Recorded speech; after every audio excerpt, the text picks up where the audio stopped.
Seolah tak ada habisnya masalah yang harus dihadapi oleh Nikita Mirzani. Baru-baru ini tersiar kabar bahwa Nikita Mirzani telah dilaporkan ke Polres Demak atas kasus dugaan pencemaran nama baik. Laporan itu dilakukan oleh warga Demak bernama Abdul Malik pada tanggal 11 Juni 2021. Selain dugaan pencemaran nama baik, wanita yang akrab disapa Nyai itu juga dilaporkan polisi karena dalam pesannya melalui direct message Instagram bernada ancaman dan penuh hinaan kepada Abdul Malik. Saat dijumpai oleh awak media dengan penuh emosi dan berapi-api, ibu 3 anak ini pun menjelaskan duduk perkara yang sebenarnya hingga laporan ini terjadi. Menurut Niki, ini bukanlah kasus serius yang harus dibesar-besarkan. Lantas, apakah Niki siap jika nantinya dijemput secara paksa karena telah mangkir dari panggilan pertama? Ya, laporan yang di Demak ya.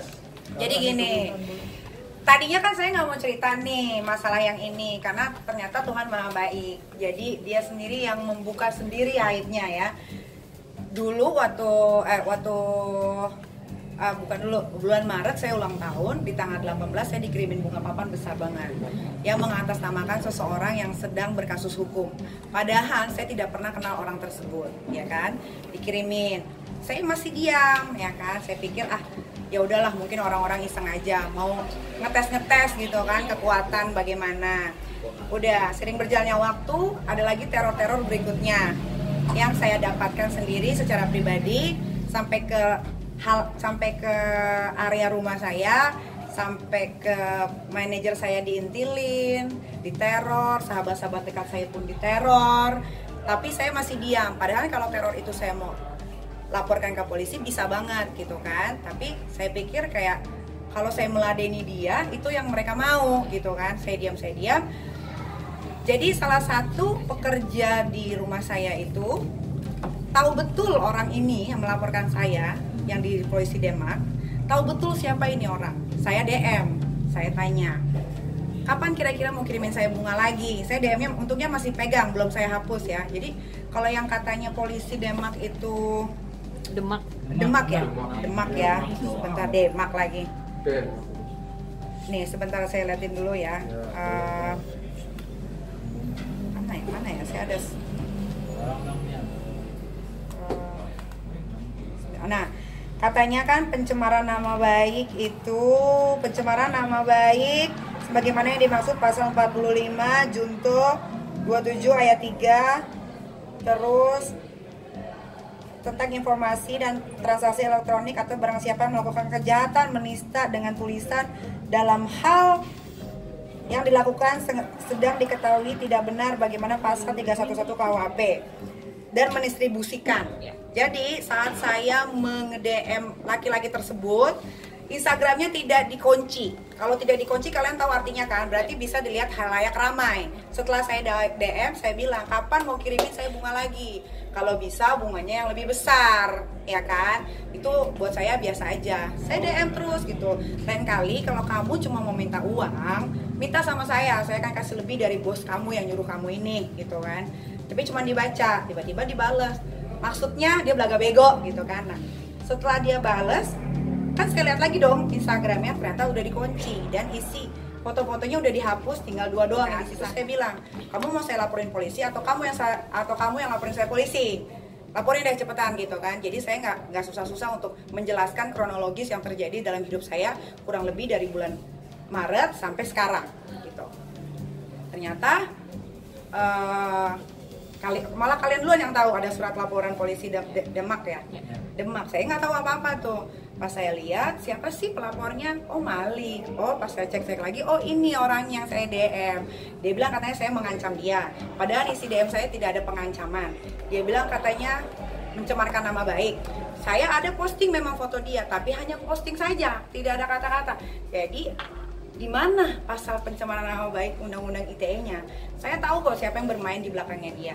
Ada babi air sama ibu betina, ya, yang saya tidak bisa sebutin namanya. Kecuali itu orang sudah benar-benar ngajakin saya perang. Saya akan ungkapkan buat aparatur negara juga nih ya, yang di Demak nih khususnya nih ya, jangan asal-asal main menjalankan laporan. Kalau kalian tahu itu pasalnya karet dan tidak bisa terbukti. Karena saya ini bukan orang bodoh, saya akan lapor balik. Gitu. Nah kebetulan juga saya sudah mengumpulkan saksi yang memang tahu sekali jelas Sampai sisa-sisanya 2 orang ini perempuan bilang, waktu pulang dari Padang Bu, si bekas majikan saya ini bilang, kamu tahu nggak, Nikita tuh baru saya kirimin bunga. Gitu. Siapa yang kirimin? Ini. Pulanglah ke rumahnya itu. Langsung si Malik pun ngomong sama si 2 orang ini, lu tahu nggak, ada postingan nggak dari Nikita Mirzani? Kalau dia posting bunga papan, itu dari gua tahu. Nah, berarti kan dia sudah mengakui gitu kan, tapi gue nggak tahu, mungkin hanya untuk bikin heboh masyarakat Indonesia dengan gue dilaporkan lagi. Padahal kan ini bukan kali pertama ya gue dilaporin polisi, jadi buat gue tuh biasa aja gitu. Jadi nggak ada kasus besar yang ada di Demak. Ini kasus sepele remeh-temeh, hanya untuk kepuasan seseorang yang mungkin sakit hati merasa kalau mantan suaminya saya ambil. Ya, padahal kan udah jelas mantan suami, kenal juga enggak. Kalau mereka menuduh saya pacaran, logikanya dipakai ya masyarakat Indonesia. Bagaimana saya bisa pacaran sama orang yang ada di dalam penjara? Coba, kita harus pakai akal sehat kita nih. Jangan gara-gara PPKM, Covid, lu pada nganggur, lu pada stres. Jadi nggak bisa berpikir secara jernih. Bagaimana ceritanya Nikita Mirzani bisa berpacaran dengan orang yang ada di dalam penjara? Itu dulu dijawab. Ketiga katanya akan dijemput paksa. Jemput aja, kalau bisa jemput gue pakai private jet. Puas nggak? Karena yang laporin gua kan seolah orang kaya, punya private jet, padahal itu sewaan, udah gue cek semua. Jemput dong gua pakai private jet. Mantan manajer gua aja bisa kok naik private jetnya dia. Masa gua enggak?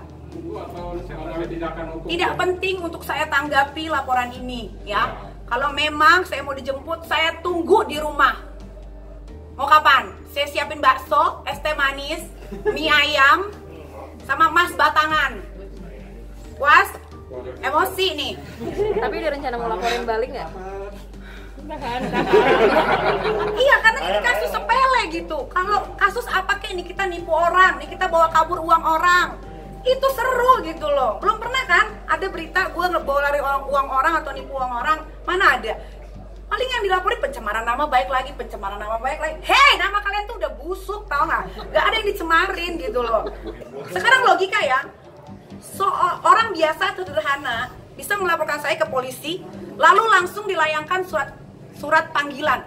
Berarti ada main nggak di belakang? Orang saya aja yang selebriti harus nunggu SOP-nya kok bisa 2-3 bulan baru pemanggilan. Kenapa ini cuma dalam waktu 2 minggu bisa ada surat pemanggilan? Kalau nggak dibayar atau nggak main belakang, tidak mungkin itu surat laporan bisa langsung melayang ke rumah saya.